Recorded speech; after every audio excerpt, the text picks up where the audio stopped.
Hello and welcome to another fun-filled edition of Adam's Music Box, where today I want to talk about the Blues Brothers, who are probably, along with Spinal Tap and the Monkees, the most famous real bands who weren't really real bands at the beginning. The Monkees obviously could sing and some of them could play, but they were designed to be just a group of actors who portrayed a band, but life got ahead of itself and they became major music stars. Likewise, Spinal Tap were actors, but many of them could play and sing, and they became a band that went out on the road playing their parodies of hard rock music. Now, the Blues Brothers had a somewhat similar origin. It started on Saturday Night Live, where both John Belushi and Dan Aykroyd were comic actors. And the idea came that they would do sort of this parody of a sort of blues and R&B review where the two brothers, they weren't real brothers, but they were playing brothers, Jake and Elwood Blues.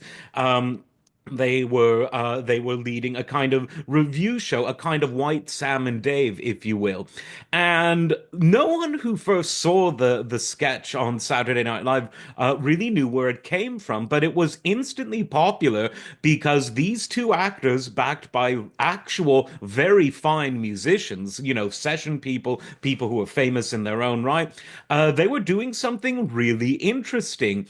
And while John Belushi didn't, start out in life as a singer, he learned to sing and he learned to sing pretty good. And Dan Aykroyd, who had this obsession with blues and R&B music, he could play a pretty good harmonica, and he was the one who, of course, introduced John to that genre of music. And things just started to spread like wildfire. The first sketch on Saturday Night Live became many. They released an album of music, and eventually, the thing that they're probably most known for was their 1980 film, a film that was originally going to be, 4 hours long or something. It was really kind of a magnum opus. The filming sessions were, well, you don't call it a session film, but the shooting, it was powered by something that's white and looks like flour that isn't, and everyone apparently had a really good time. And the film is unique because it's one part sort of absurdist and slapstick. It's one part very surreal. It at times has some philosophical elements, but then retreats back to absurdism. But I think the thing that it's remembered most for is the fact that it is so full of music. You could really call it a musical film. And this was long after your South Pacifics and Sound of Musics were a thing of the past. But they sort of, in many ways, revived the musical for the new generation. And while the film was released at the very beginning of the 80s, I definitely think it fits in the mold as of these sort of comparatively dimly lit surrealist 70s films before sort of the sheen of the blockbuster era of the 80s film came about. So the question that I asked myself, and that I think a lot of people in the music world have asked, was: Are the Blues Brothers as a band and as a concept, were they good for music or were they bad for music? Well, and there have been several arguments leveled against them. One of the most famous is the one that George Carlin did. He wasn't talking about the Blues Brothers directly, but he talked about the House of Blues, which is a chain of music clubs that Dan Aykroyd co-founded long after John Belushi's death. And George Carlin was basically mocking the wealthy white guy blowing into a harmonica and singing the blues because, in the words of George Carlin, white people aren't the people who get the blues, they're the people who give it. And it was an interesting argument. And of course, this goes back to what we would now call cultural appropriation. But does that mean that no one is ever allowed to play the music or even be influenced by the music outside of their direct cultural background? It's an argument as old as time. But the fact is that people will always gravitate towards the music they like, whether or not the culture that they're derived from had an inventing role in it. It's why, for instance, you have black classical composers, black men and women in European style orchestras. It's why you have white blues guitarists. It's why you have Eminem, etc. You see where this is going. And so, putting that argument, which will never end, there's no right or wrong, I don't think.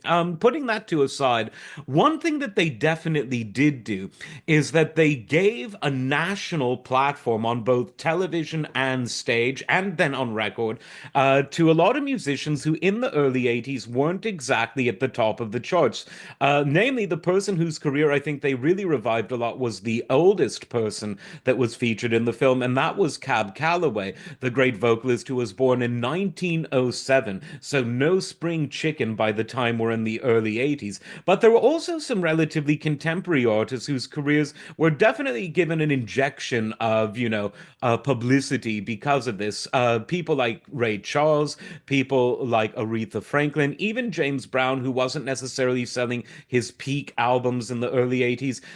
They were all featured in the film, and it brought people like Booker T and the MGs back to public consciousness because people like Steve Cropper and Donald Duck Dunn were part of the Blues Brothers house band.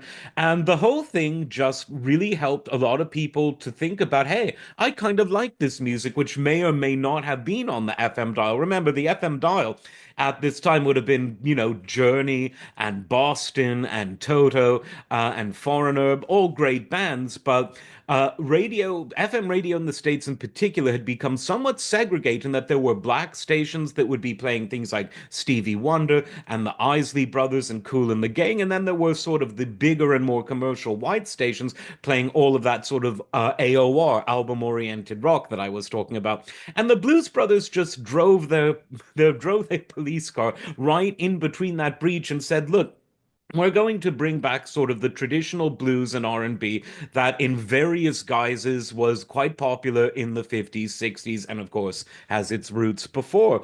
And the musical numbers are really what steals the show, in addition to, the car chases and everything else.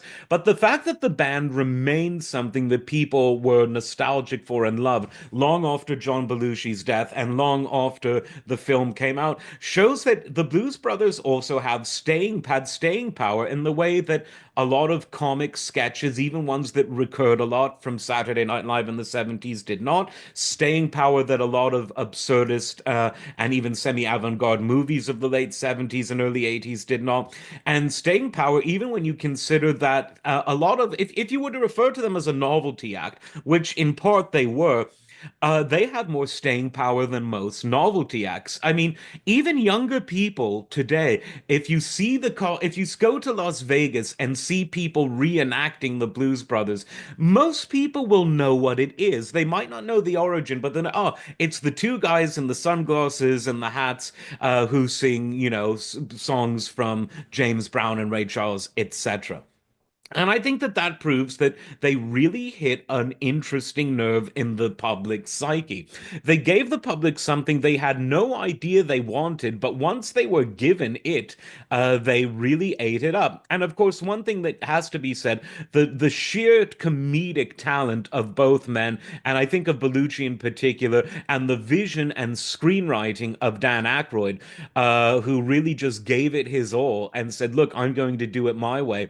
It all just really worked. I don't know if it could have worked with two other people. Of course, the Blues Brothers have been revived with other people playing the Belushi role, John Goodman most famously, and it was good, but there was something about the original duo that was just super special. That's what I think, though. Let me know in the comments what you think, and as always, like, subscribe, and we'll see you next time. Take care.